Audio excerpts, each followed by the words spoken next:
यह एक अंधेरी और तूफानी रात थी। रवि और प्रिया शिमला से अपने हनीमून से वापस आ रहे थे। उन्होंने एक कार किराए पे ली थी और पहाड़ों के बीच से हसीन रास्ता चुना था। वो बिजली और बारिश का नज़ारा देखकर खुश थी। रेडियो पे पुराने बॉलीवुड गाने सुन रहे थे। उन्होंने हाईवे का एक हिस्सा पहुंचा जो सुनसान और घने जंगल से घिरा हुआ था। रवि ने एक बोर्ड देखा जिस पे लिखा था जंगली जानवरों से सावधान। उसने गाड़ी की स्पीड कम कर दी और हेडलाइट ऑन कर दी।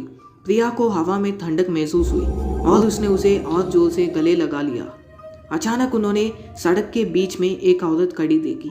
वो सफ़ेद साड़ी पहन के खड़ी थी और उसके चेहरे पे लंबा काला बाल था। वो अपने बाहों में एक बच्चा लेके खड़ी थी। वो परेशान और मदद के ज़रूरत में लग रही थी। रवि ने ब्रेक मारा और गाड़ी रोक दी। उसने विंडो नीचे की और पूछा, आप ठीक हैं? आपको लिफ्ट चाहिए? औरत ने कुछ नहीं जवाब दिया। वो बस उन्हें काली आंखों से घूर रही थी। रवि को उस पे तरस और डर दोनों आया। उसने सोचा शायद वो किसी हादसे या अपराध का शिकार है। उसने दरवाज़ा खोल के गाड़ी से उतर गया। प्रिया ने उसका हाथ पकड़ा और उसके रोकने की कोशिश की। उसको उस औरत के बारे में बुरा अंदेशा था। उसने कहा, रवि मत जाओ, उसके साथ कुछ गलत है, चलो यहाँ से चलते हैं। रवि ने सर हिला के कहा, नहीं प्रिया, हम उसे यहाँ नहीं छोड़ सकते। शायद वो खतरे में है। शायद उसने अपना पति या परिवार खो दिया है। हमको उसकी मदद करनी है। उसने औरत की तरफ चला गया और कहा, नमस्ते मैडम, हम यहाँ आपकी मदद करने आए हैं। प्लीज़ हमें बताएं क्या हुआ, आप कहाँ जा रही हैं? औरत ने अपना सर उठाया और उसकी तरफ देखा। उसकी आंखें लाल और सूजी हुई थी।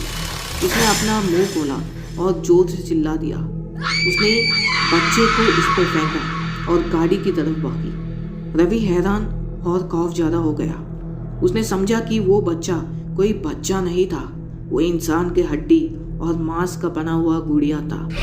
उसका चेहरा टेढ़ा और दांत नोकिल थे। वो उसके हाथ को काट लिया और खून निकाला। उसने गुड़िया को गिरा दिया और दर्द से चिल्ला उठा। उसने पीछे मुड़ के देखा कि वो औरत प्रिया पे हमला कर रही है। वो गाड़ी पे चढ़ के खिड़की तोड़ दी थी। वो प्रिया को गाड़ी से बाहर खींचने की कोशिश कर रही थी। प्रिया अपनी पूरी ताकत से लड़ रही थी। उसने औरत को चेहरे पे लात मारी और कार की चाबी के लिए हाथ बढ़ाया। उसने गाड़ी स्टार्ट की और एक्सेलरेटर दबाया। गाड़ी आगे की तरफ उछली और औरत के ऊपर से गुजर गई। रवि गाड़ी के पीछे भागा और अंदर कूद गया। उसने दरवाज़ा बंद करके लॉक कर दिया। उसने प्रिया की तरफ देखा और देखा कि वो अपने चेहरे और गर्दन से खून बह रही है। उसके पूरे बदन पे खरोच और काटने के निशान थे। उसने कहा, प्रिया तुम ठीक हो? मुझे बहुत अफसोस है, मुझे तुम्हारी बात माननी चाहिए थी। वो औरत एक भूत थी, एक चुड़ैल, एक राक्षस। मुझे नहीं पता वो क्या थी, पर हम अब सुरक्षित हैं, हम जिंदा हैं।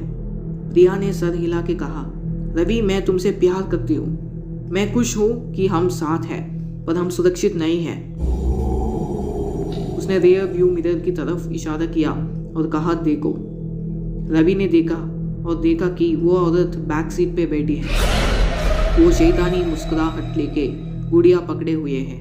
उसने कहा, हेलो रवि, हेलो प्रिया, मेरे परिवार में आपका स्वागत है।